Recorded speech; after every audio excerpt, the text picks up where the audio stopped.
Hi, I'm Ben Thorne, and this is my Ford Escort. I've owned this car for 8 years, and I've been modifying it for just as long.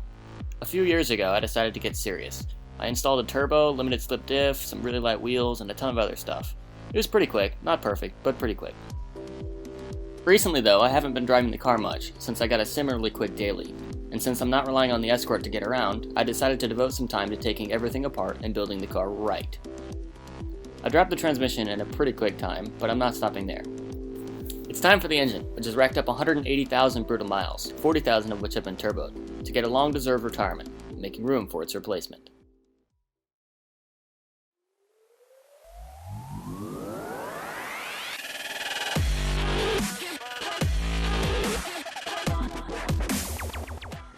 Directly after we dropped the transmission, which you can see in part 1 of the series, I got to work stripping all the body panels off of the front of the car to give me as much room as possible to get to the engine bay.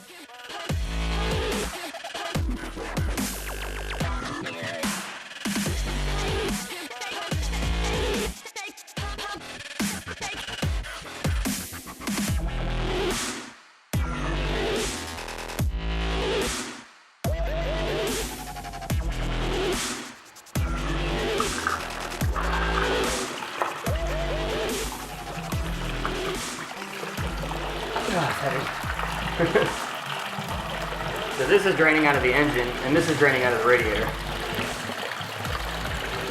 And it's going to come close to filling this all the way up. So should we start it up? Yes, we can start the car. I drained the coolant and went to bed. The next day, I started pulling off all the extra bits surrounding the motor, again, to make the removal of the actual motor as easy as possible. Ah! Keep doing that. Ah! I stripped away all the components on the motor, connecting it to the rest of the car. This meant any wiring, the throttle cable, and exhaust, which was disconnected from the turbo and pulled out through the front of the car. The turbo itself I decided to keep on and remove once the engine was out. Either way would have been equally as easy, but pulling an engine, turbo and all, is usually pretty cool to see. It should be noted that my engine has, over the years, had a lot of extra complicated parts removed that the stock ZX2 would have had, which makes the engine a lot easier to pull.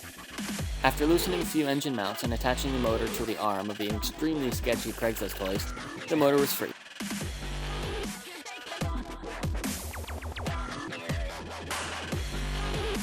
Being careful not to lower the engine onto any of its delicate parts, such as the turbo, we set it on the floor and called it a night. The heavy lifting was done.